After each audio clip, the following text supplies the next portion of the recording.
All right, welcome to Halitics. I'm Hal Ginsberg. So glad to be talking to you today. It is Tuesday. It is not an Arlen Monday. It's an Arlen Tuesday, and really glad to have you with us, Arlen. Thanks for joining. Making yourself available on a Tuesday. We both celebrated anniversaries yesterday, wedding anniversaries. How was your celebration there? It was very nice because we went up to this really a restaurant Nancy had heard of that was way on top of a hill. And so I think it's called Top of the Hill Restaurant. In fact, there's a resort right there. And that's why I think people from the resort eat at the restaurant, because otherwise it's pretty far to go for just somebody just going to the restaurant alone, which we did. But it was very pretty. You can see the mountains, in front of you, and a lake and all that. We were outside looking out there. So, couldn't have been nicer. That's nice. Is it a little cooler? Because it's been so hot here in Washington, D.C. Just every day, mid-90s, mid to upper 90s, and super humid. You're quite a bit farther north, but of course, with the climate crisis, we're seeing hotter temperatures across the board. Yeah, it's been quite a bit. It's been pretty warm and pretty humid for every day I've been here, and I've been here almost 2 weeks now.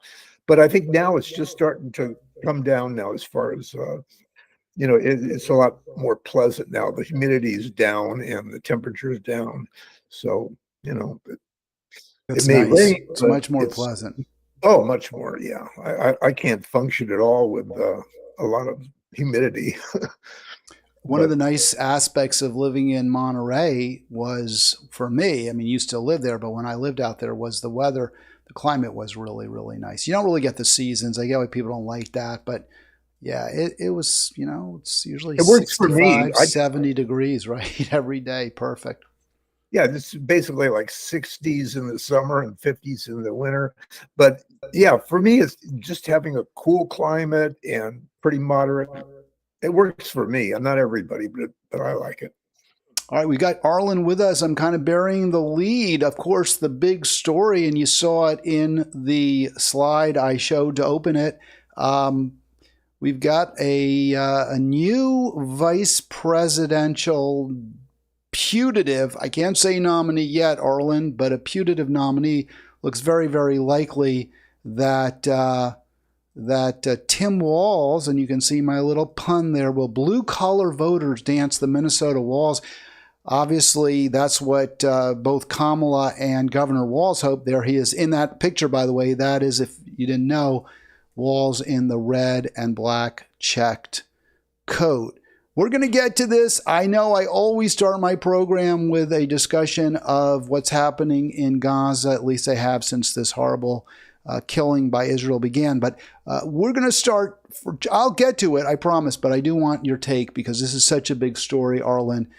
I don't remember. Did you champion Walz before the choice? Well, not until just recently. Like about a few days ago, I saw an interview with him, and he just looked so like a very good candidate. He didn't look like anybody he looked kind of moderate, and but he's had a progressive record, and doesn't seem to have any scandals that I'm aware of. And he's well respected. He's a former football coach of all things. And, his record has been pretty good on just about everything. And I think the others had their own issues maybe, but this guy's pretty straight, pretty, middle of the road. And I think, but on the liberal side, but I think a good choice. I don't think anybody. I mean, really I have to say I'm pleased. I'm the biggest critic of the Democrats. They can never do anything right as far as I'm concerned. And I tell you what right now, what my concern is that I'm going to get a little bit excited about this ticket, or at least about Walz, and then I'm going to have my heart broken the way Barack Obama did. That's my concern. I do not trust Democrats, but I do not trust Democrats, period. But in this case, Walz has a pretty good governing record in Minnesota. I mean, it's really good, actually. I thought Mark Kelly would be the choice. I thought from an election standpoint, he was a good choice. But I think this is the best choice she could have made. And I'm very, very glad it was neither Buttigieg nor Shapiro, who I think would have been very bad choices. Yeah, Shapiro's record on Gaza and Israel would not be good, and that would cause some problems. But I think this guy's pretty standard on most progressive liberal issues, and does no real controversial stands that I'm aware of. So he's a good choice for her. And you say he's not the actual nominee, but either at this time, neither is Kamala. So, we're still waiting on the convention, which is a couple more weeks away. Yeah, I think if you're a Democrat, and I'm curious if this is your take, Arlen, as a you're a pretty loyal, staunch, progressive Democrat. I won't say you've drunk the Kool-Aid exactly, but you accept that in national elections, pretty much any blue will do. I don't. I would assume you're pretty confident right now, or am I wrong? Are you feeling pretty good? Would you prefer to be, do you feel like at this point you should be happier than a MAGA supporter? Much. I think there's been a big difference in the last couple of weeks. Now that as soon as Biden retired and Kamala came in, I think it made a huge difference. I mean, nobody really liked Biden that much. I mean, he was okay, but he never could catch up to Trump. But right away, Kamala is able to push up the poll numbers, so they're very respectable. In fact, I think they're starting to trend a little bit higher than Trump. I think, the latest poll I showed yesterday was Kamala with a slight national lead, and she's pulled even or even maybe ahead in some of those critical Great Lakes states. Let me play this video real quick of Walz. I'll see if I got any new polls open as well, polls that I can quote from since yesterday. But here's Walz. This is a little short that I guess the campaign put together, so they're happy with it. Let me play it. People like JD Vance know nothing about small town America. My town had 400 people in it, 24 kids in my graduating class, 12 were cousins, and he gets it all wrong. It's not about hate. It's not about collapsing in. The golden rule there is mind your own damn business. Their policies are what destroyed rural America. They've divided us. They're in our exam room. I want to stop it right there. So I like all of that, but what I don't like, Arlen, and I'll never get what I want, let's face it, is I want acknowledgement from the Democrats that it's the bipartisan consensus since Reagan was president in support of neoliberalism. That is what's destroyed working class, middle America, not Republican policies, because these are policies that both parties embraced. Well, I think the Republicans is just much worse, just about on everything. I mean, when you look at the contrast between Kamala and Trump and Vance, I mean, they're just angry and trying to divide everybody against each other. And, Kamala's got a smile. She's pleasant. She seems like a normal person, a candidate like we used to have. And I think people are catching on, and they're getting very excited about her. They're volunteering more. They're, registering more, and I think the trend is definitely going toward Kamala. I don't disagree with the trend, but I'm just making the point that the policies that both parties have embraced, whether Barack Obama was president, whether George W. Bush was president, whether George H.W. Bush, whether Ronald Reagan, whether Bill Clinton, whether Joe Biden, those policies have by and large been very, very harmful for working Americans. I'm not saying the Republicans have been better, not at all, but to just point fingers, it does not tell the whole story. And I would say this: if it weren't if that weren't the case, if Democratic policies weren't also really bad, then Trump never would have gotten elected. The reason he got elected is because the policies that Barack Obama championed did terrible things to America's working people. Yeah, there's a lot of discontent all over, and rightfully so, because this country is, there's a lot of problems. But I think, we really only have two choices. You have either Republicans or you have the Democrats. And so, it'd be better if we had more parties and we could be a little bit more, have parties that are more closer to our points of view, but we have to have one or we have to have the other, unfortunately. And well, let me play the rest of this clip. I'm sorry. I'll cut you off there. I don't want to be too harsh. I'm just saying what I want is an acknowledgement that neoliberal policies embraced by both parties have been harmful, have been the wrong way to go, have enriched the rich, have empowered the powerful, and have harmed working class Americans. And that's why they're angry at both parties. Yeah. And that's why, Trump was no panacea either. That's why he's losing. I believe right now. Let me play some more of Walz. They're telling us what books to read. And I think what Kamala Harris knows is bringing people together around the shared values, strong public schools, strong labor unions that create the middle class, healthcare that's affordable and accessible. Those are the things. You look what they're talking about. They went right to division. They did not give us a plan on healthcare. Donald Trump talked about infrastructure. Joe Biden and Kamala Harris built bridges, built roads. So I think this is going back to the bread and butter, getting away from this division. We do not like what has happened where we can't even go to Thanksgiving dinner with our uncle because you end up in some weird fight that is unnecessary. and I think bringing back people together, well, it's true. These guys are just weird. Yeah, I don't know if you want to say that. I mean, you probably like that. Saying they're just weird, maybe that's going to hurt a little bit. It kind of reminds me not quite of the Hillary deplorables, but it's not that removed from it either. I think it's pretty effective, Hal. I think you look at those people, you look at Trump, you look at Vance, they are weird. They have some weird ideas, weird policies. They're just not normal. I agree, but he seems to be saying that it's not the candidates who are weird, it's the uncle who doesn't agree with you. That's where I think there's an issue. No, I think he's talking about Trump and he's talking about Vance. I mean, those are their ideas, the way they talk, the way they divide all of us. I think that's weird. It's just not normal.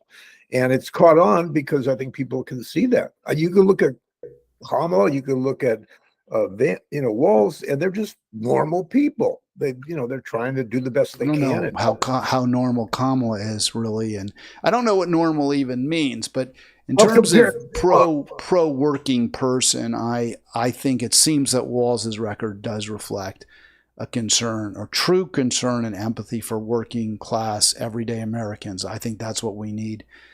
That's what will win, but I also think that hopefully will reflect itself in policy change. And if it doesn't, then we're going to get another Trump or someone. What are you concerned, Hal, about? Even worse. What are you concerned about? What Kamala would bring? That you worry about her policies and her thinking. Why would you have anything against her? Because she really hasn't done much because she's been vice president, so can't do her own thing. I don't want a candidate who hasn't done much, but no, I mean she's so far. Well, no, she did a lot when she was DA.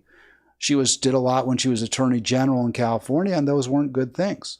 And she did a lot of bad things that are very problematic, and I've discussed them at length in this program. So that's a big reason. I don't think she's shown much political bravery whatsoever. If she is indeed concerned with the plight of the Palestinian people, she hasn't shown it. She embraced Netanyahu. There have been a few nods in the direction of the Palestinian suffering, but that's about it. I don't ever think her record ever reflects a real populist bent. So that's why. And it reflects just the opposite. I mean, over and over, she fought against reducing prison overpopulation in California. That's a really serious thing. That's a really bad thing that she did. California prisons were incredibly dangerous. People who were nonviolent offenders were getting shivved, killed, and she fought tooth and nail and refused point blank to reduce the prison overpopulation when ordered to do so when she was Attorney General of the state of California. As San Francisco DA, we discussed last week where she prosecuted a man who was found not ultimately after she got her conviction, exonerating evidence proved he was not guilty, and she had demonstrated throughout a complete lack of concern as to whether he was innocent or guilty. These are serious problems that she has, that are, smirches serious black marks on her record, as far as I'm concerned. Well, she's had to make hundreds, thousands of decisions, and she's not going to make the right ones. Those are bad ones. It's a really bad one, Arlen, when you flout a federal district court order that says release some of those prisoners that you've got in jail. that you've got in California penitentiaries. Release them. And you just say, no, I'm not going to do it. That's really bad. Well, That's not a little minimal decision. That's not like, well, you know, I'm not sure if the guy's guilty or not, but let's go forward. When you prosecute somebody who doesn't, there's no eyewitnesses. There's one eyewitness who's very sketchy and there's no forensic evidence. And then you're paying that eyewitness. That's a very serious. These are, and you're doing it for political reasons. These are not little minimal de minimis mistakes. I think you just have to look at her whole career. Now, you may be right about that. Okay, then let me stop you there, because I've asked you this over and over and over. Let's look at her whole career. What do you see in that career that causes you to believe she's on the side of working people? Well, I just think she's mainstream Democrat. She's had no trouble, you know, going from one office to another, from the Attorney General in San Francisco to anyway. Yeah, she was DA. She was San Francisco District Attorney, then Attorney General for the state of California, then U.S. Senator. Yeah, California, and then U.S. Senator. I mean, she's just gone through all those as pretty much a staunch Democrat. You know, nobody's really objected that much that I know of to her, and then she, you know, was chosen by Biden as a pretty reasonable person that he could trust, and you know, and she really hasn't had a chance in the 4 years she's been with Biden to do a lot, because she's, as vice president, you don't do a lot. You have to go along with whatever the president wants you to do. So it's a little early to say for sure where she stands at everything. You know, I think, like, for instance, with Israel, she's been she criticized, I think, Netanyahu more than Biden has, but just hasn't had a chance, of course, to do anything. We'll just leave it there. We just see the record differently, with significant differences. You're listening to Halitics. We've got Arlen. It's always great to have Arlen on, and I do enjoy the back and forth and the fact that we don't always agree. I did say I always try to center the plight of the Palestinian people. And so, again, more deaths, more carnage, the occupation, and I like that language. This is from WAFA, which is the voice of the Palestinian people. Occupation commits 3 massacres in Gaza over the past 24 hours. It's not a war. It is an occupation. 30 more people killed by the Israeli military. You know, to me, this is the greatest issue we face right now, is our support for the genocide by Israel. I guess number 2 is the climate catastrophe. Endless war with Russia is right up there too. And I'm just not thrilled with, not only not thrilled, I'm horrified by the Democratic position on all 3 issues. Yeah, so that makes it very hard for me to be excited about any Democrat, to be honest with you. Yeah, people say how great Biden was, but he really wasn't if he couldn't get a handle on that particular situation with Israel and Gaza and all that. He never made a really good effort to rein in Netanyahu. And I think that was a mistake on his part, because Netanyahu's been doing pretty much what Netanyahu wants to do, because he doesn't, you know, he's afraid if he loses, he'll get in trouble with the law, just like Trump. You know, they're very similar in a lot of ways, actually. But agreed. I agree with that. There are a lot of similarities between Netanyahu and Trump. And Biden's not done.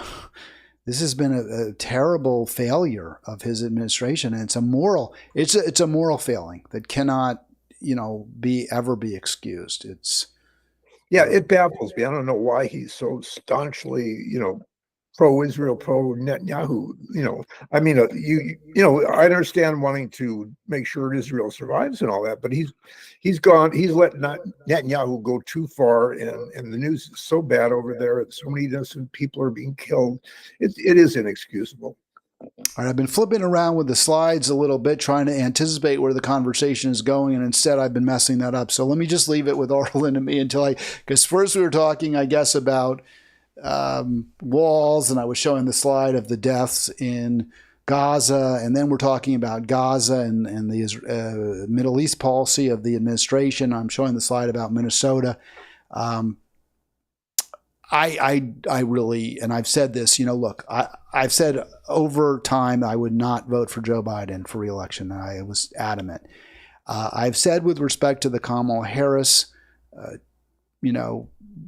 assuming she's the nominee, which I guess there's 99% likely at this point, Sure. that I had not ruled out voting for her, but her immediate response to her conversation with Netanyahu made it much more difficult for me to envision voting for her, because she said she would always be there for Israel. That would never change. The Walz pick moves me back a little bit towards her. I'll say it that way. The Walz pick moves me back a little bit towards her. We'll see whether there's any real movement, any commitment to a humanitarian solution in the Middle East that comes out of her mouth. What we do know is when Biden was running, he was always behind Trump. He never caught up to Trump. People just didn't like him. They didn't like the fact that he was 81 years old and all those other things. And then Kamala comes along and is just younger, more energetic, more excited, more pleasant. She smiles. You never see Trump smile. Well, she cackles, I guess, but she hasn't been cackling. Apparently, she's got the cackle under control. Arlen, see, these are things that I don't care about. I vote for people based on their policies. Smiling, meh, what does that matter to me? I don't care if they smile. I care if they're gonna increase healthcare access, or better yet, if they're gonna champion Medicare for all and rein in monopolists and the billionaire class. I don't care if they're smiling when they do it. I just assume they've got a hatchet face when they go meet with the CEOs. Yeah, I just think that a lot of this has to do with her being a woman, too. I don't think you'd hear about, a male candidate, people worrying about how he laughs. I mean, Arlen, she's gotten an incredible honeymoon. I was thinking about this. The progressive, the left wing, the liberal, let me say there's not left wing, the liberal media, every single story is how great she is, how wonderful she is, how awful Trump is. So to say that she's somehow getting bad press, or that the treatment of her is bad because she's a woman, it's absurd. She's got an extended honeymoon. Yeah. Oh, no question about that. I'm just saying, one little thing like that, her laugh is just something that. Well, it is. I mean, but if you're going to start saying, "Oh, she smiles," like that's some sort of wonderful, trait that I'm supposed to vote for her because she's smiling, I'm going to say, well, all right, she cackles. Like, to me, those are both irrelevant. I don't care how she laughs, and I don't care whether she smiles. I care about her policies. Well, of course, I agree. But the fact is, she's also more positive. She comes off with positive, energetic vibes. Well, Trump, it's always, one person against another, one group against another. Everybody's, he finds ways to criticize and berate anybody that's an enemy of his. And Kamala just comes across as more of a normal human being. She's all right. Well, I guess, I mean, I don't, part of being, well, I'll say it this way. Trump's negativity to the, and his narcissism is going to hurt him. It's hurting him, definitely. I mean, he has his hardcore supporters, but I think you make a mistake if you think Americans won't embrace an angry candidate. There's a lot of very, very understandable anger. When Trump was talking about draining the swamp, he had a really good point. Washington's incredibly corrupt, and people are mad at that. They're mad. Both parties are corrupt. Both parties do the bidding of the billionaire class. Both parties refuse to stand up to AIPAC. And so when a candidate is angry about that, is livid, it says, this is wrong, that's going to resonate with voters. Things aren't good. To say Hakuna Matata, oh, I'm going to smile at you because, I'm doing well, because I'm a multimillionaire, because I married a very successful entertainment lawyer, because everything that's, the path, the red carpet was laid out for me virtually from day one. I got a good position at the DA's office in San Francisco based on my connections with Willie Brown. And I was able to parlay that into becoming the DA. And then next thing, the Democratic Party loved me because I would say whatever they wanted me to say. And I never took any, I polished up the handle of the big front door so carefully that now I'm the ruler of the Queen's Navy. Of course, you're going to be smiling if that's you, but it's not going to be so great if you're somebody who was passed over, was stepped over, didn't get where you wanted to get because for whatever reason. Well, if you look, you got to look at Trump. I think people are tired of Trump. We've been seeing him for years and years. 100%. You're changing. Yes, Trump sucks, but the fact that Trump is awful doesn't mean Kamala's good. Doesn't mean that the Democrats are. Yes, I would say they're not as bad. I'm going to go there. Sometimes I fight that tendency, but I think on balance. But you can't, there's two things we can hold in. Look, I think this is another good example of this was, I see your side of it, Arlen, because I was like, well, is the Venezuelan guy Maduro, is he that bad? I mean, he is a leftist, he's a Chavisma, maybe he's not so bad. He's bad. He really lost the election, it looks like. It's almost certain that he stole the election and that the CIA-backed team won. And I don't like them either. They both are awful. I can say that. I say Maduro was such a bad leftist, so corrupt, did not do work for the poor, struggling, working people, that this pretty much traitor to Venezuela who sided with the American military over the Venezuelan is going to be in power. So I say they both suck. They're both awful. But I think what's hard is to say, okay, I dislike this side, but that side's really bad too. I think when you go for, Trump in many ways is just like Maduro in the sense that he won't accept the election results either. It's just he doesn't have the power right now to overthrow the government, although they're working kind of hard to get a lot of people into election spots and, election offices that kind of scare me a little bit, that they might not certify elections and things like that. That might just be an issue.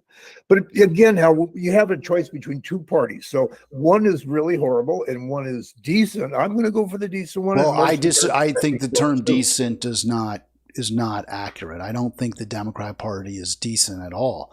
I don't think that you can look at the Biden policy towards Israel and call that decent. I don't think you can look at the increasing, the number of people that Biden's deported and say that's decent. I think they only look not awful in comparison to the Republicans. Well, that's all that's important, really, when you have a stupid system like ours, when you only have two parties.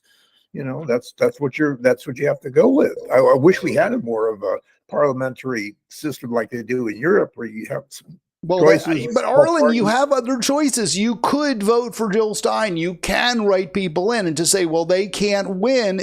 They can't win only if you say they can't win. But they could win if we unite behind them and we say we've got to vote for them. And if they don't win, then the party that claims to be the Democratic Party and claims to be the party of democracy, maybe they'll say, you know what, if we keep giving the shiv to working people, if we keep stabbing them in the back, if we keep doing everything but actually representing their interests, then we're going to lose. So we have to change the way we govern and the way we act. And maybe they actually would.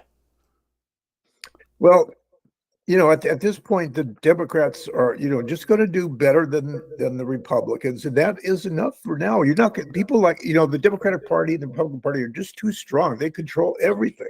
But only if we let them be so strong, not if we go out there and we start talking about other alternatives. But look, this is the usual disagreement we have over and over. So I'm going to throw a sop to you because we're talking about decency.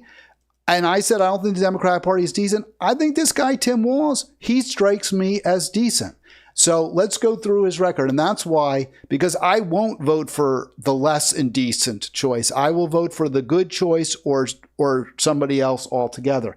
There are some really good aspects to Mr. Walz's record, and I do want to get into those right now. New York Times, I don't totally trust I don't trust NBC. I don't trust the New York Times. But if they say certain things happen, I pretty much am going to accept that they probably happened unless someone says differently.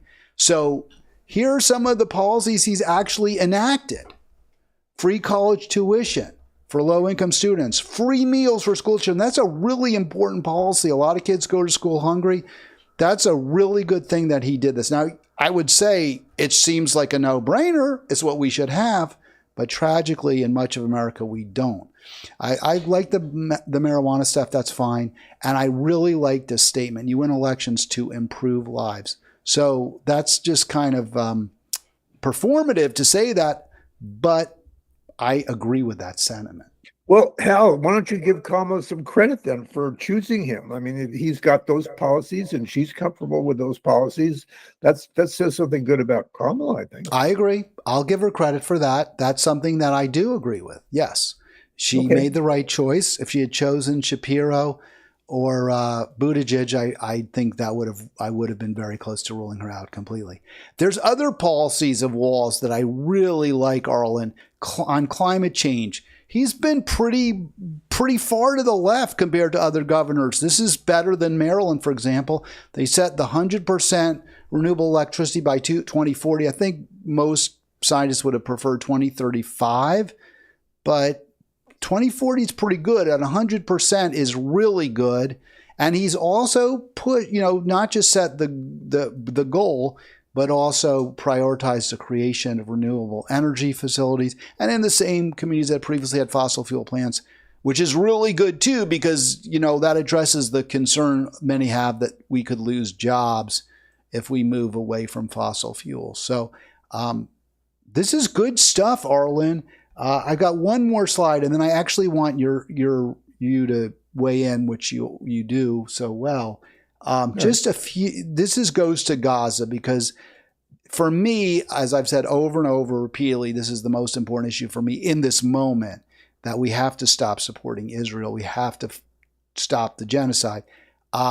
So, as understandably so, this he's a state governor. He's not responsible for foreign policy.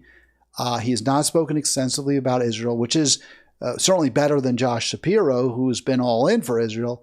He did say he supported allowing humanitarian aid into Gaza. Seems like, again, the bare minimum, but at least he went out there and said that. I don't know if I love the statement the vast majority of Palestinians are not Hamas, and Hamas does not represent the Palestinian people. But I think what he meant by the statement, we cannot let terrorists like Hamas win, he meant that means we've got to help those Palestinians. We can't just let them starve or be killed, because that would be giving Hamas the win. I don't agree with that sentiment. To me, it's Israel that we have to stop, but not Hamas, but Israel. I don't like that he's been silent, even after calls from protesters for the state to divest from Israeli companies, which I think they should. But, and I hate to give even this excuse, but I think it's true, if he had been a vocal supporter of boycott, divestment, and sanctions, she couldn't have picked him. I mean, there would have been too much, because AIPAC is too powerful, too influential. It has too much control over both parties. We don't live in a democracy, but, we can hope maybe if they ultimately become president, vice president, they'll stop the killing by Israel. Yeah, that it's going to be a problem, and nobody really has a good answer right now. As long as Netanyahu is in there and he's got the government that he has, they're just a very right-wing government. They don't want to give in at all. But as far as Walz go, he is a pretty traditional liberal, I think, a traditional progressive. But the good thing about him, he's a very normal-looking person. He has a nice family. He was a former football coach. You can't find any terrible, unusual things about him, but you look at somebody like JD Vance, and you can find all kinds of crazy things that he's said or done. So it's a big difference. We'll get to Vance in a second. I was going to go actually to the Hartman article, but let's go to Vance. That's a good comparison because he's obviously Trump's pick.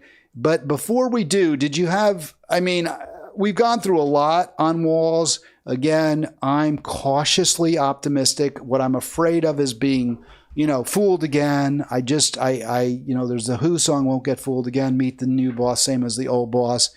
And the Democrat Party has fooled me before, and I fell for their patter. Does appear that Walz has in fact walked the walk, or waltzed the waltz, if you will, waltzed the walls, if you will. That doesn't mean I'm going to vote for that ticket, but I'm less upset about it than I would be if she had, say, picked Shapiro. But I don't know if you have anything in particular you wanted to throw in on top of everything else we've been through. Just that you're never going to be satisfied in Hal. They're not going to come, be thinking along your lines, just because, again, we have that two-party system. You only have two major viewpoints, and a lot of it depends on money, of course. And it's really more like one major viewpoint in a lot of areas.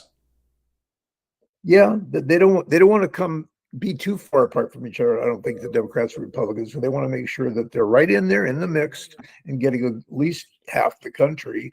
But I think anyway, I'm happy the way things look. I think it's going to get even better for the Democrats, for Kamala and for Walz. I think their poll numbers will keep going up because Trump and Vance don't know what to do otherwise. They're kind of I agree with that. I think we're much more on similar ground, shared ground when we talk about a flailing Republican campaign. It does really look like Trump is. I think he's circling the drain. This was an article you sent me the link to by Michelle Goldberg. To be honest, the headline, I don't want to say she wrote it, is a little bit misleading. I looked for the word subhuman in the text. She doesn't quote anything in the book that actually uses the word subhuman. The guy uses the word unhuman. I'm not going to read the book, but to try to find out, it seems like it's just fascism, pure fascism, from what Goldberg says. And not that I trust Goldberg particularly, but she has enough in there to make me, a guy who quotes Francisco Franco as a hero is no hero of mine. Let me ask you this, Arlen. Why did this story jump at you? Why did you want to talk about it? Well, I think Vance is even creepier and weirder and more far right wing than even people are really thinking about it. If you look at his whole record, so he's changed. He's had 3 different names. He's changed all kinds of things about his life, and he hasn't had that much experience really. He was only in the Senate a few years, and he really has nothing going for him other than he's very much like Trump, and I think that's why Trump chose him, because Trump could relate to him. Trump could feel good about him, and like he's going to be loyal to Trump, which he probably will be.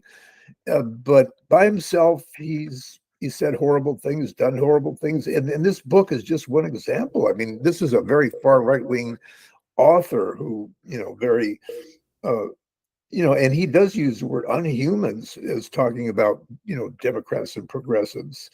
And, he seems like he was just like a QAnon type of person, because he seemed to have believed in the satanic child abuse ring and the Washington pizzeria. So, and there's a lot of those people around that just have extreme, crazy views, and he's one of them. Yeah, it's a bad look. Again, my view is always policy is what matters.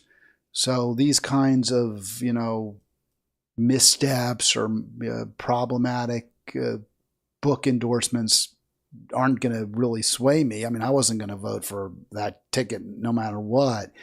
But yeah, they're extreme. There's no question. This is an extreme.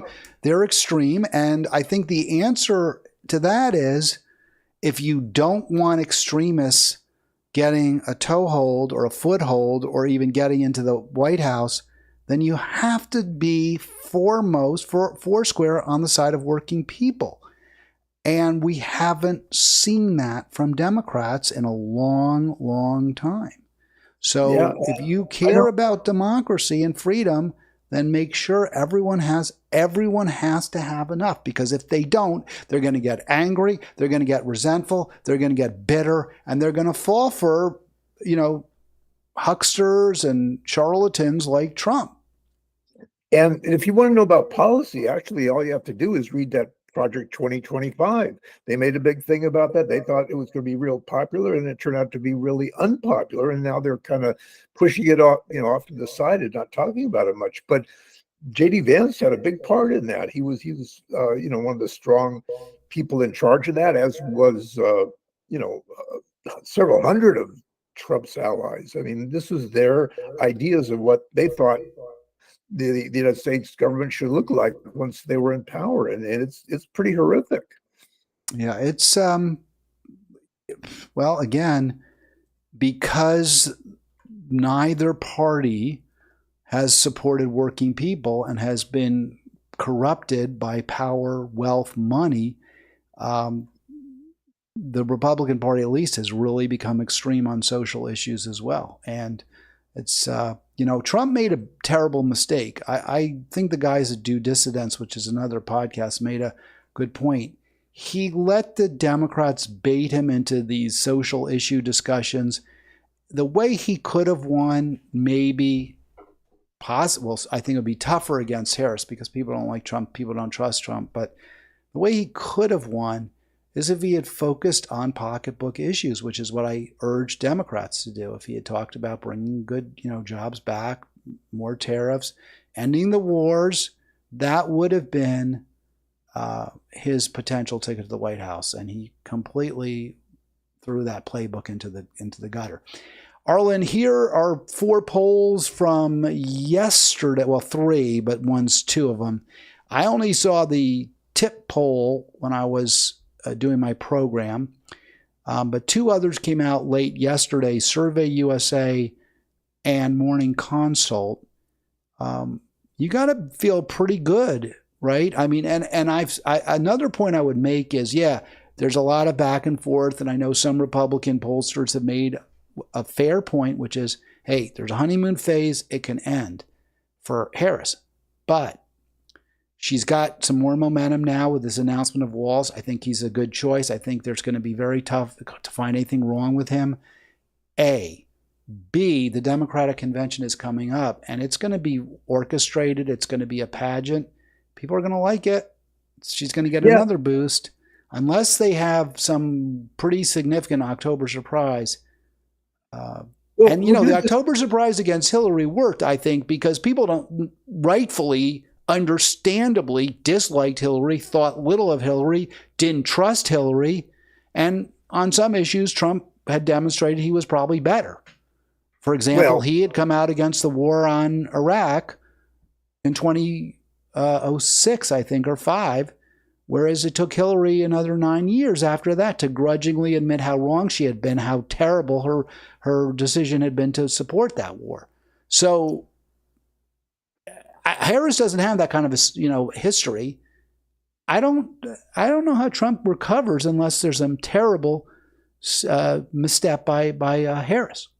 Yeah, I don't know how he recovers either, because they already had their bump. I mean, they had the Republican convention. He got shot. You would think that would give him a little boost, and he would put his fist in the air and all that. But none of that has worked. And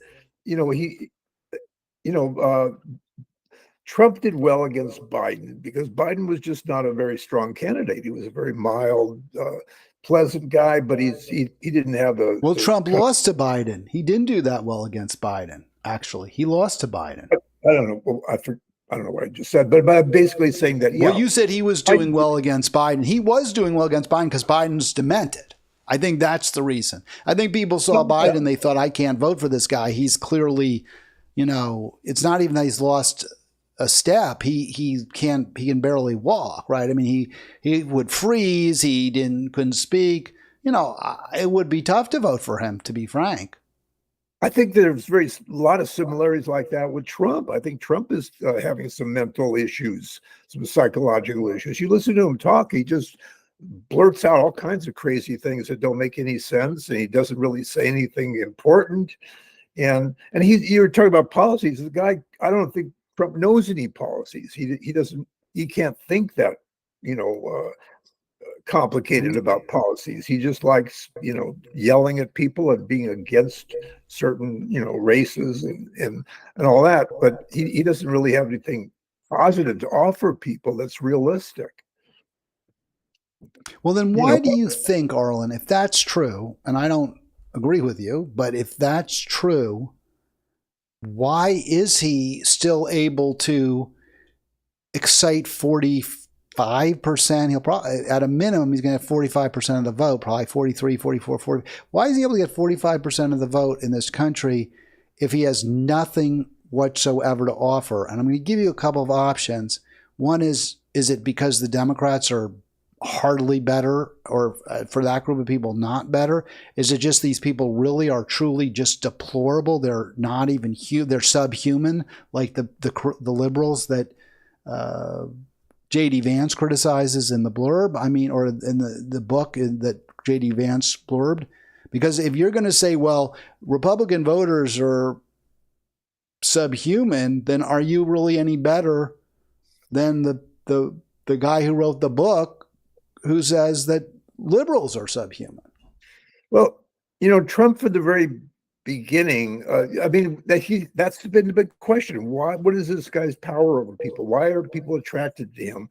And lots of people have been wondering that for years and years. And I think it has to do with just he has that kind of personality that's so strong, and he's so self-confident, and he's very good at expressing his point of views. He's a, TV reality star. He knows all the right things to say. He's a great con man, but when you come right down to it, there's nothing there, Hal. I mean, well, but Arlen, you don't think when he said we'll drain the swamp, you don't think that people had a what does that mean? We should.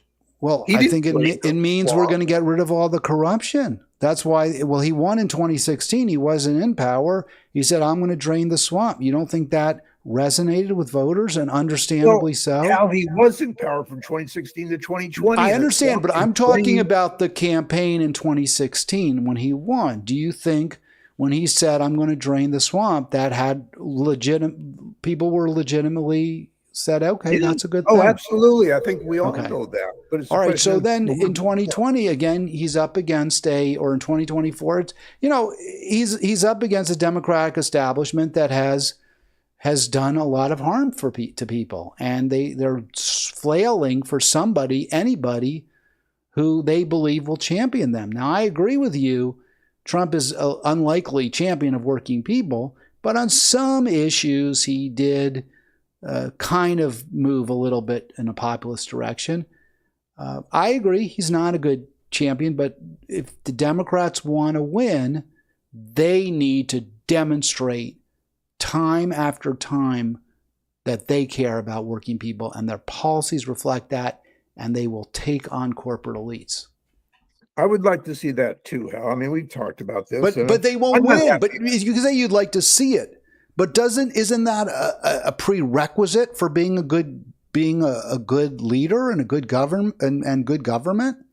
Not if the other side is so much worse, Hal, and that's always been the problem. The other side is just so much worse, and the Democrats will make things okay. But I know you don't like that, and you'd like to change the Democratic Party's viewpoint on so many issues. Well, I don't know what their viewpoint is. I want to change their actions. Well, that's the problem. How do we figure out how to do that? And as long as we vote for them, they won't change. Well, I'm not going to vote for Republicans, that's for sure. And that's to be fair, Walz, maybe that's not true. Maybe that isn't true. Maybe we'll see something better in Walz. I hope we would see something better with Obama, but I fear he made things worse in this country. Yeah, in the long term, you're going to have people that are not going to rattle the boat too much. They want things pretty much the way they are. And unfortunately, people with money have too much power in this country. They're the ones that, they pretty much buy the politicians these days, just like, the Supreme Court. The rich people get what they want. And that's going to be really tough unless you change some major laws to make it different. See, this is why I'm so frustrated with your buddy there, Tom Hartman, because I remember when I aired Tom Hartman's program in Monterey, he talked a lot about tariffs. He talked a lot about workers' rights, the FDR's, four freedoms. That was a major staple of Hartman, and it may still be, but he seems to have really, he seems to have contracted Trump derangement syndrome to the point where that's all he can talk about is how bad the Republicans are. And there's a quote in this article that you recommended that just totally threw me. But before we get to that, yeah, I can't disagree. I mean, there's a lot of scary things in Project 2025. And do you really see this as a likelihood we're going to just completely renounce science and go back to some kind of theocratic state? Well, I think they really want to see all those things done if the Republicans come on strong and win the race and push aside all the liberals and the Democrats. Yeah, this is what they want. That there's so many people like those people who make up Project 2025. They want big changes that are, I think they're sort of closer to fascism than anything else. And there is a fascist streak among the Republican Party. I think that's right. I agree. I asked the question rhetorically. I think it is a real fear. In fact, I don't think we have to wait for Republicans to be elected. We're already seeing denial of science. So many people who reject anthropogenic global warming, which is proven. We know it's happening. So, I mean, that's a perfect example of where science, we should be following the science and we should be relying on the science to change our policies. And we see that Tim Walz, not maybe as fast as I would like, actually did, right? He pushed for, 100% renewable. So that's a good thing. Democrats are a lot of times hypocritical about it and they take bribes. Kamala just said she's not going to ban fracking, right? She just said that. That's really bad. She's not following the science, but she's not denying it either. I guess she gets credit for that. Well, we know what she's got to do. Her number one goal is to get elected, and whatever it takes to get elected. If she has to say that she's suddenly for fracking when she wasn't, she'll probably have to do that. Because again, you got to have only the two choices, so you got to make the best of, your chance. And I think that. But if she doesn't stop it, if she doesn't fight the oil company, the fossil fuel industries, and take them down, then really does it matter? Well, maybe her record suggests at least there she did file some lawsuits when she was AG against California companies for pollution. So I guess she gets credit for that, or she does get credit for that. But again, if Democrats are only going to pay lip service to the science but aren't actually going to act on it, it doesn't really matter, does it? Because either way, we fry in a vat of petroleum. Yeah, if the way things go as they have been going, you're right. It's going to be really bad unless we make some important changes. I'm hoping that, with Kamala in there and Walz in there, maybe they can, especially if they make a strong enough showing that they make sure the Democrats control the House and the Senate, they could actually get some real things done. Because if the Republicans are in charge of either one of those houses, they're going to put roadblocks in the way of the Democrats getting anything decent done. Do you have any ideas, Arlen, how, let's assume Harris wins and the Democrats are able to at least have the ability to pass some legislation? I'm not saying you individually, but how would you propose we on the left hold them accountable? That's a very good question, Hal. And again, I do sympathize with your point of view, and the Democrats definitely have to get more pro-working party, more pro-union, all those kind of things. And I just hope they, maybe they'll have the strength. Maybe, like I say, if they have a good enough showing in the voting, maybe that'll make the difference.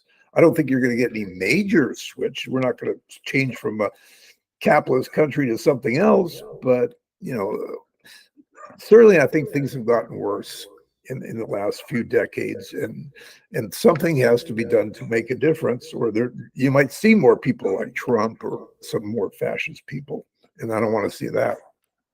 So here, Hartman, this is from the article you recommended. He talks about some of, I guess he got this from Project 2025 and just also general Republican policies. And I can't really take issue with what he wrote. They are clearly rolling back or wanting to roll back, I guess, inclusivity and the recognition of people's humanity, even if they're sexually different than the norm, or even if, than heterosexual, I guess, or what have you. I think there, clearly is some appeal to this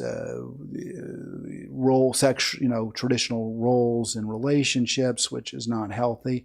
So I agree. These are serious problems that we have to recognize would be likely to happen if the Republicans win. If Trump Vance wins, if they may get a majority, I'd like to see him focus more on economics and all the ways that McConnell prevented, to the extent he did, Democrats from passing somewhat progressive legislation, and how Democrats failed to do it. I'd like to see him draw the connection between the rise of this kind of fascism or right-wing populism and the failure of the liberal state, but he doesn't do it. He doesn't do it. You recognize that? You want Trump to recognize that? No, I want Hartman to recognize it. Oh, I'm sorry. I want Hartman to recognize it. Well, I think Hartman believes all the right things, but he doesn't have a party that will agree with him on those kind of things. He might actually, I think, be a lot closer to you, and well, we'll get to that. We'll get to that in a second, Arlen. I think he hurts himself, his argument where he invokes the founders. Okay, so he talks about how the nation's founders, but the founders were pretty much elitist, Arlen. The founders did not believe in a nation where all have enough and none have too much. Thomas Jefferson obviously didn't believe slaves should have enough. He believed they should do whatever their owner, which was him, told them to do. So I feel like he weakens his argument here by invoking elitist slave owners and slavers. I think you're being unfair to people like Washington and Jefferson and all that. They are products of their times. And, just the fact that they came up with ideas of democracy and people having some voice and some really good things in the Constitution, I think you got to give them credit for that. Yeah, they had slaves and they had, but that was just the age that they lived in. And, not everyone in those ages had slaves. I mean, there was a recognition it was wrong among many, and it was already being pushed back, especially even Jefferson himself in his earlier years wrote about the evils of slavery, but then he later on, I guess, forgot. I don't know. But again, I think what the problem with Hartman's argument is that when people like Washington and Jefferson were in power, you would see a rise in extremism as well, because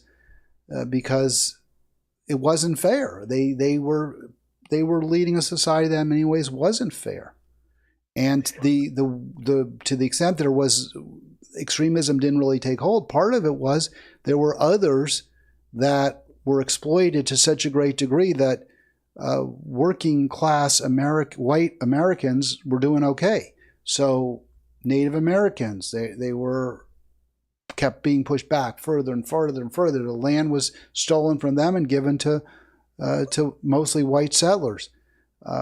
Slaves were, I would hardly call them democratizing. In many ways, the fact of enslaved people made life worse for white workers. But some of those white workers, I guess, did become slave owners, and then they became supportive of the system.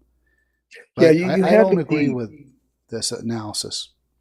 Well, you have to have money to have slaves. It was the wealthier people who had the slaves, no question about that. But some became wealthy, right? I mean, some working people were able to, I guess, become rich enough that they could.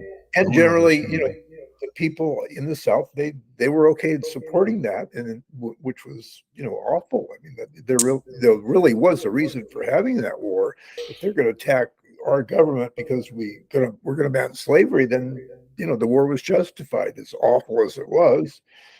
And you got to give credit to some of our founders, who at least were pushing in that direction, although they obviously I didn't agree. get us there. I do. I don't reject everything Thomas Jefferson wrote because he was an enslaver, and I don't reject everything that George Washington wrote because he was an enslaver. Not at all.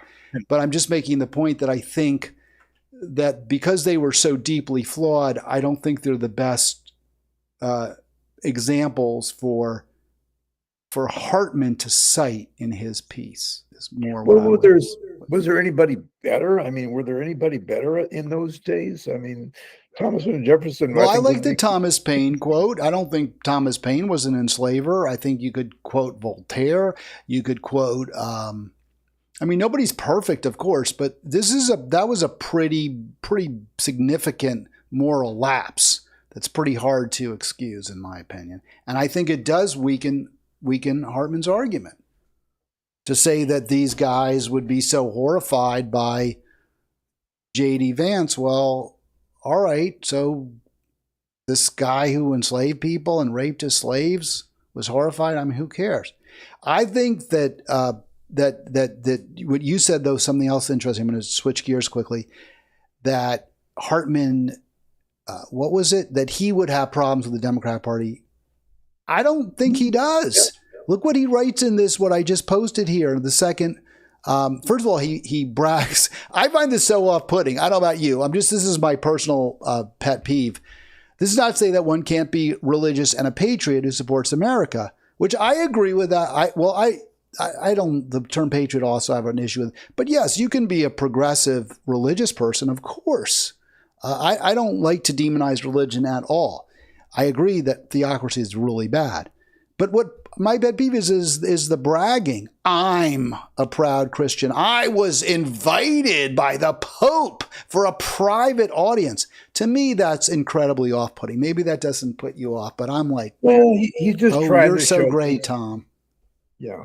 He just tried to show he's not an awful person. You know, he's not some kind of communist radical. I mean, he's a bit conservative in a lot of ways. He's normal in a lot of ways. And I think that's his only point there. I mean, otherwise people will say, hey, he's some kind of a left-wing extremist, some kind of a communist, something like that, you know, but he's trying to make it, he's making the case for him being a pretty normal guy who can see all the terrible things that are going on and wants to make some changes. It seems pretty braggy to me, is all I'll say. It just came across a little braggy and arrogant. But so here's where my jaw dropped, where Hartman claims that the policies of the Democratic Party generally reflect the teaching of Jesus. Come on, man. I mean, see, when you start saying crap like that, to me, you lose all credibility. And Hartman's a smart guy, and I've praised him. I learned a lot about energy from the book you shared with me, The Last Days of Ancient Sunlight. That was a really, really, really good book. I think. To me, it was. I don't know. What do I know? But I thought it was good. But come on. You can't compare the Democrats with Jesus. No, I don't think you should either. But Hartman can see that what the Republicans are doing is kind of would plunge us into a dark age. They would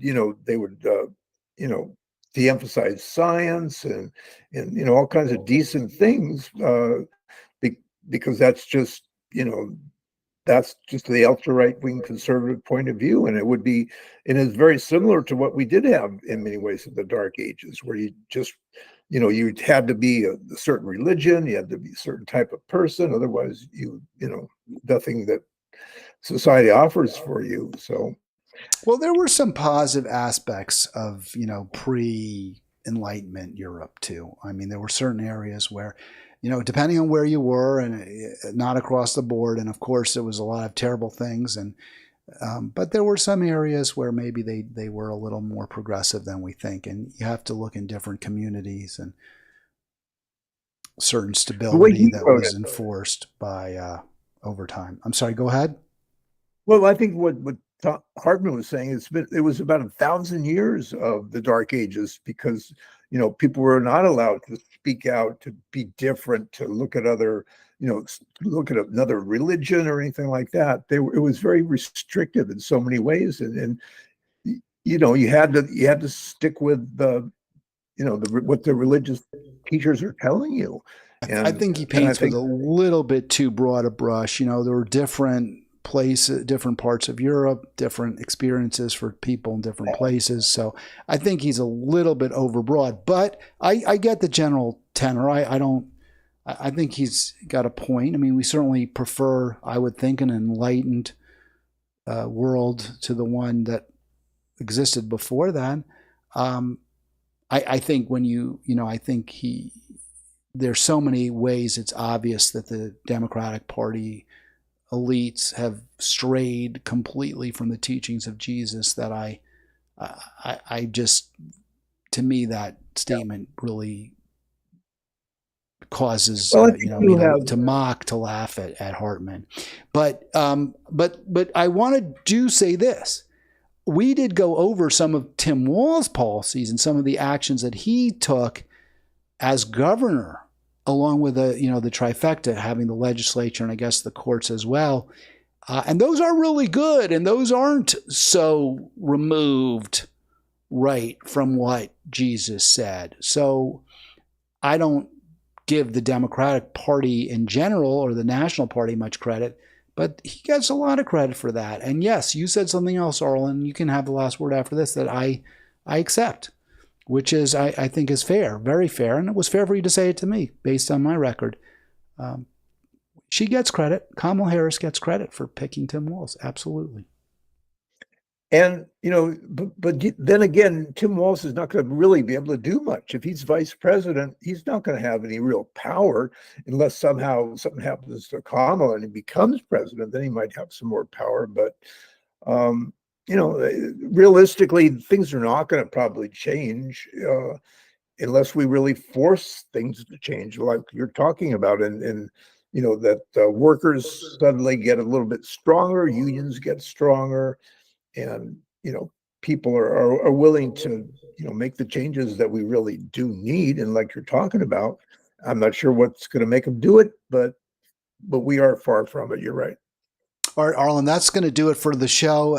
Just a couple quick announcements, though, but in terms of the content, I appreciate very much. Unless you got something else you want to throw in there, but I always try to give you the last word on policy.